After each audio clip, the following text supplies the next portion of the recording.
Hello বন্ধুরা, দেখো আমি আজকে এই মেয়ের বাড়ি এসেছি। আমার জামাইয়ের আজকে জন্মদিন।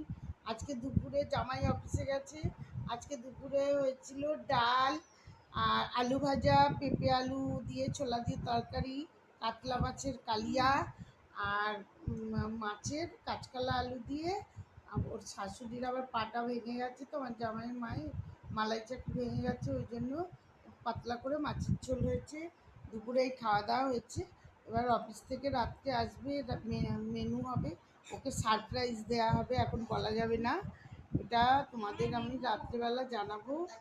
হ্যাঁ, আমার নাতনি, আমি, আমার মেয়ে সব একসঙ্গে। যে আমার নাতনি খুব ভালো, খুব সুইট, কিন্তু একটু রাগ হয় ওর বেশি, একটু কাঁদে, কিন্তু আমাকে একটু টিপে টিপে দেয় না।